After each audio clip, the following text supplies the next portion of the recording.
I was driving home from work a couple of hours ago. Nothing really out of the ordinary. When I pulled into my neighborhood, there was a car just sitting in the road in front of the house idling. The street was pretty tiny, and it was about 10:30 p.m. So I pulled up behind it and waited for a couple of minutes, naively expecting the car to move on. An older guy jumps out of the passenger seat and was doing something on the ground. I couldn't really tell, but he definitely wasn't picking anything up. At this point, my patience was wearing thin, so I passed them on the opposite side. Nothing crazy, considering this is a quiet neighborhood late at night. I kept driving towards my house until I looked up in my mirror and noticed that they were pretty much riding my ass. I had a hunch they might be following me. I drove past my house and up a parallel street to test my theory, not signaling to make a right turn on a connecting street about 1/4 mile up the road, essentially making a circle. Without hesitation, the car turned as well. I think at this point, they knew that I was aware that they were trying to follow me home, so they jumped into the other lane and tried to catch up with me. I was pretty freaked out at this point, so I had my phone out and was dialing 911, when the guy in the passenger seat let down the window and yelled, "Yo!" multiple times at me. I didn't even acknowledge them as I put my phone against the driver's side window so that they could see the outbound call to 911, and they immediately split to a different neighborhood. I hung up, assuming that it was finished. The operator called me back, making sure I was all right and didn't need any help. I'm pretty shaken up about it because my neighborhood isn't in a bad area. It's pretty quiet. Most of my neighbors are elderly, and I've never had anything like that happen before. It just rubs me the wrong way. I really hope they don't come back looking for my car.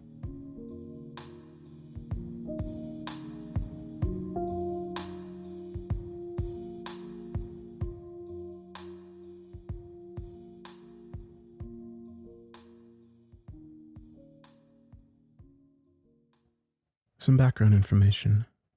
I'm in nursing school and work part-time on the weekends at a retail store, home decor, furniture, and whatnot.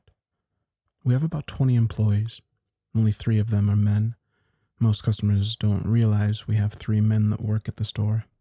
We constantly hear, "Y'all need to hire some men to help move the furniture around."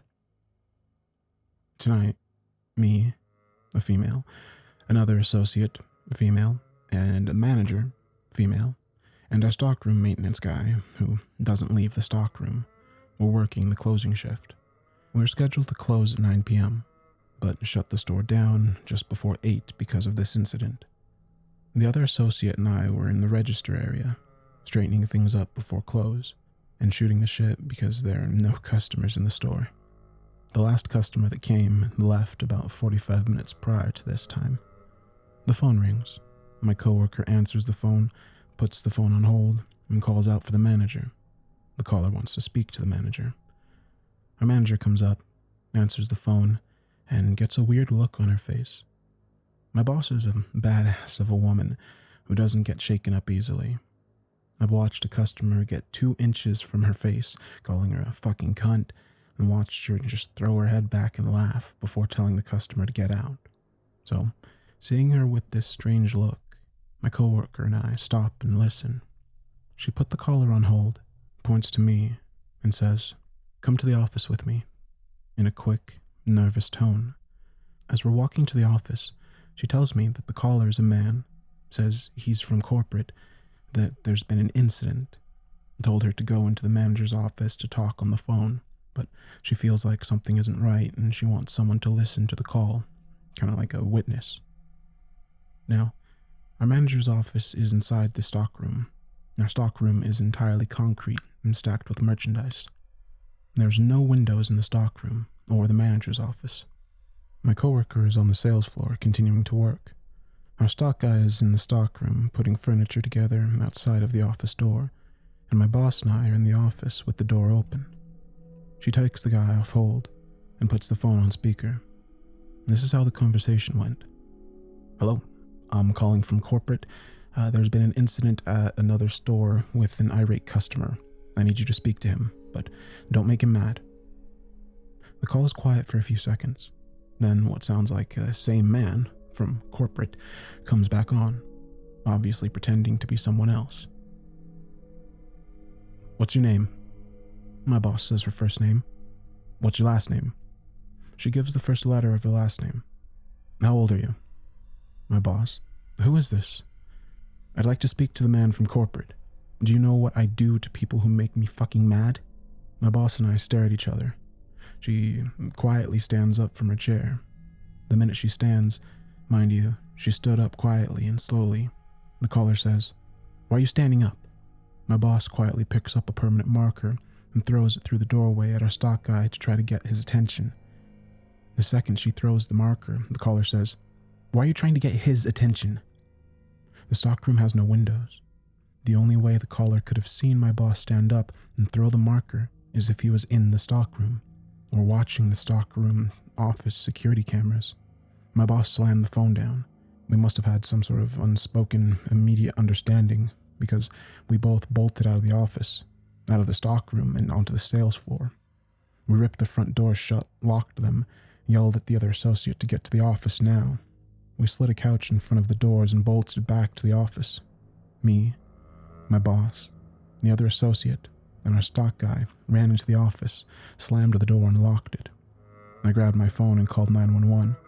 My boss, who has a license to carry, pulls a fucking 9mm handgun out of her purse and stands next to the office door while I'm talking to the dispatcher. The police are there beating on the front doors in about 5 minutes. We can see this on the security TV feed in the office. So my boss grabs her ID and gun license out of her wallet, opens the door, and we shut it and lock it behind her, watch her on the security cameras walking through the store, and let the police in.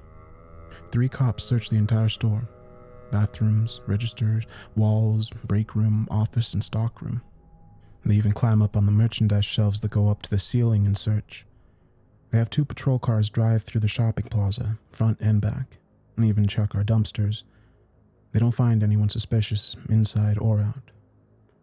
We called corporate and relayed the story on speaker with the police. No one from corporate called us. There was no incident at another store. They insist it was a prank call until they hear the "why are you standing, why are you trying to get his attention" part. The police and us at the store insist that someone had hacked the security cameras. We have Wi-Fi that is password protected. We don't know the password. Maybe they used that. We don't know, but the only way the caller could have seen my boss stand up and toss the marker at our stock guy is if they were in the stockroom or watching the security camera live feed. They insist that's impossible.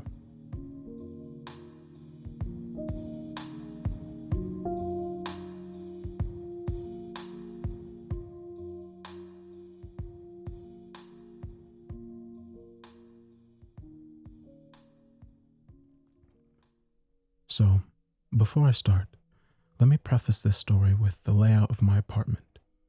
There are 4 rooms and a living room space with a door that goes into a small hallway, which leads to another door, which goes outside.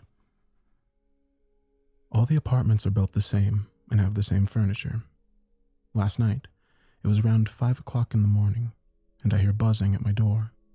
I figure it was just one of my friends messing with me, and so after it rings about a dozen times, I get up and go to the door. Now, there's a hallway that separates my door from another door, which is how you get inside. So I open up my door, and as soon as I do, a 6'4" man rips open the door, which must have been ajar from one of the other people in my complex, and comes to the little crack of my door I have open and shouts, "My name is Jose, this is my apartment, I'm tired and I just want to chill." His eyes are extremely dilated, as if he were on every drug known to man. When I refused his entry, he turns around and, as I'm closing the door, full sprints into the apartment. So, this man starts screaming about how this is his stuff because he has the same TV and couch. I try to reason with him and explain that everyone has the same stuff, but he calls me a liar and says he'll show me. So he goes to my friend's room, which I'm assuming is what room he has an actual apartment, and opens the door to my friend having sex with his girlfriend. He becomes furious, shouting at the girl, saying, "Courtney, how could you?" Her name is Sarah. So my friend gets up and tackles the guy, which he lays there until the police arrive. shouting over and over that his name is Jose and that he's trying to chill. They ask him where his shoes went since it's snowing out, and he says that they're in his jacket, but he didn't have a jacket, and why would his shoes be in a jacket?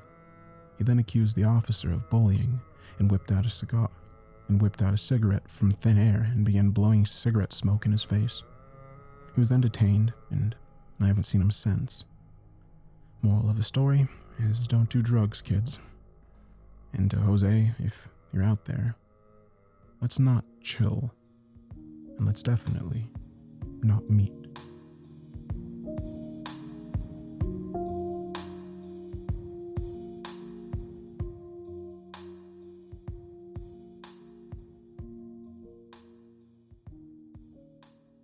I just finished work and had gone home to eat some dinner before I planned on meeting up with a friend to go to a local pizzeria. My friend has a tendency to walk around while waiting for me, so by the time I was done, he was already outside my house. So we walked together to the pizzeria. We'd made our way to the crosswalk that takes us right to the pizzeria, and I crossed first with my friend slightly behind me. As I reached the other side, a white car comes speeding by, almost hitting my friend with no sign of stopping. My friend proceeds to yell out at the car, calling the driver an asshole that he needs to slow down. He does this quite a lot, much to my dismay, since I hate conflict and would rather him just ignore it. Nevertheless, we make our way into the pizzeria, grab our seats, and I head to place my order. Not even a minute into us being there, a tall man with tattooed arms and piercings comes storming in with a girl with pink and black hair, clearly upset and looking for a fight. They start yelling out for the punk who yelled at them as they were driving on the road to come forward and to talk things out in front of the pizzeria. By some miracle, they hadn't seen exactly who it was, but they seemed convinced whoever it was had gone inside. Pretty much everyone there was confused, and 2 employees had to escort the couple out and calm them down, as my friend was literally shaking in his seat the entire time. After some time, they finally got back to their car and left. Shortly after, I tell my friend that this is exactly what I mean when I warn him not to yell at strangers like this, and he definitely won't be doing it again anytime soon. But I hope this serves as a reminder to everyone here that even if you know someone is in the wrong, to always be careful of what you say to complete strangers. You very well might just say the wrong thing to the wrong person.